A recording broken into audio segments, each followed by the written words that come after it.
Do not underestimate the involvement of Sir Jim Ratcliffe in Manchester United Football Club, according to Fabrizio Romano. He wants to know why Manchester United are not performing. I would say, if you're at a roundabout and a car comes up behind you and shunts you, and then you get out the car and the driver says, "What happened? Why?" And you sort of like go, "You did it. What do you mean, why, you bloody idiot? You didn't put your brakes on quick enough and you hit me in the back." And I feel exactly the same with this. The reason Manchester United are failing is because the ownership are crap. So Sir Jim Ratcliffe flying in from Nice or wherever he's flown in from, Monaco, I don't know, coming into Carrington and saying, "Why are we performing like we are?" Honestly, okay.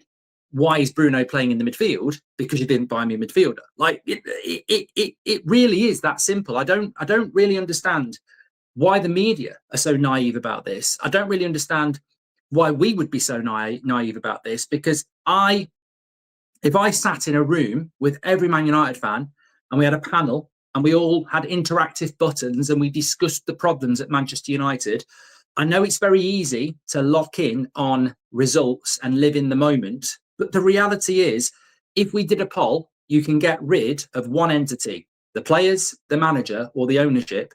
When we run a poll here, it would be 99.9% taking that opportunity to change the ownership, which is what we've wanted to do for 20 years. So, yeah, look, tactically, you're always going to look at a manager and go, he could have done this, he could have done that. But the ownership's the problem. And Abby says the coach is bad. I don't really care whether the coach is bad, Abby. I don't really care if you don't like the tactics. When you've got an owner flying in to have a chat with the manager and asking him what's going on, I find it incredible. I find it absolutely incredible. It's like KFC wandering into a room and saying, "What's happened to all the chickens? You slaughtered them so you can put them in your burger." Like, you're responsible. Take responsibility. And when I look at that Manchester United side, I don't care whether Ruben Amorim's in charge, Pep Guardiola's in charge, Jurgen Klopp's in charge. If you don't buy a midfielder, you're a bloody moron. And yes, Amorim should be doing better with what he's got. I agree with that. But fundamentally, sack Amorim today, bring Xavi in tomorrow.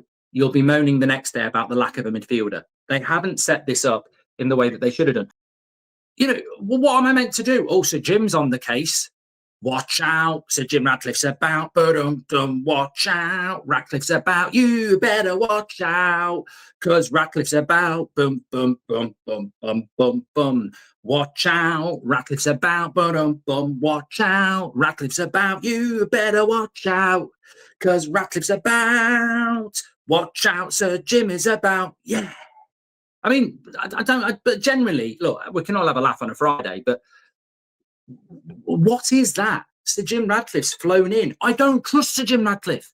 I don't trust him in his footballing sense. There is no reason for me to trust Sir Jim Ratcliffe. If Carlo Ancelotti flies in, or if bloody Luis Enrique flies in, somebody, I'll listen. Sir Jim Ratcliffe's flown in to have a chat with Ruben Amorim about football. The guy's been here 18 months and has made ridiculous decisions. Hello, so I'm just sort of like, Sir Jim Ratcliffe flies in to have crisis talks with Ruben Amorim, and you think, well, things couldn't get any worse. Now Sir Jim Ratcliffe's sticking his nose in. I mean, he's the owner of a football club. What's Barada's job? What's Wilcox's job? Why Sir Jim Ratcliffe flying in? Lifelong Man United fan, my arse. He is as much as a lifelong Man United fan as I am a lifelong fan of netball. And I don't know anything about netball. I absolutely don't. So I'm not massively interested in Sir Jim Ratcliffe flying in, but I will go through the comments. There was also a direct face-to-face conversation with Amorim. Sir Jim Ratcliffe wants to know what's going on and why they're not performing at the level. It was also to discuss the point of view of Amorim.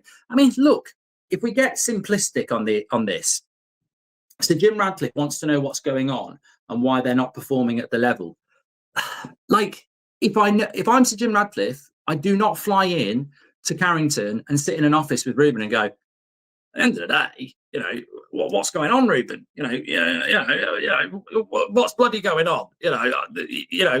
You've met, relax, Jim. Now you're going to get angry, Sir Jim, and I want you to tell me what's going on. And the answer is, Well, we played well for 25 minutes and then we made a stupid mistake like we've been doing for 5 years.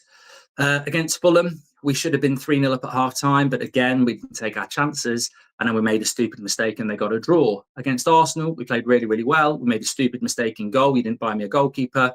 And against Burnley, we won the game by scraping through. We should have been 4-0 up at half time. Again, we didn't take our chances and we made hard work of it through lack of concentration. So what's going on, Sir Jim, is exactly what was going on when you bought the club. And I would have thought you'd have done your due diligence. The big problem at this football club is a lack of accountability, a lack of concentration, wasters, and it's about changing the mentality, which is very difficult when you don't actually give me everything I need. Oh, well, I'll jump in there, Ruben. I will jump in there because I've spent £200 million.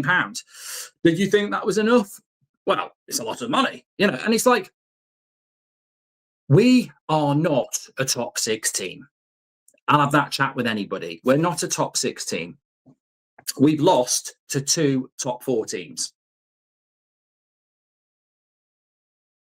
And we're playing another one tomorrow. And if we lose tomorrow and the crisis deepens and people, look, let's get this right. If we lose tomorrow and the phone lines will be sack Amorim, the press will be sack Amorim. I'm going to say this and move on to the next topic. If we lose tomorrow, a team that's not a top 6 team, factually, has lost 3 games to 3 top 4 teams, and our fan base is screaming Amorim out. Yeah. And there endeth the lesson, doesn't it? We've lost to 3 top 4 teams when we're not a top 6 team.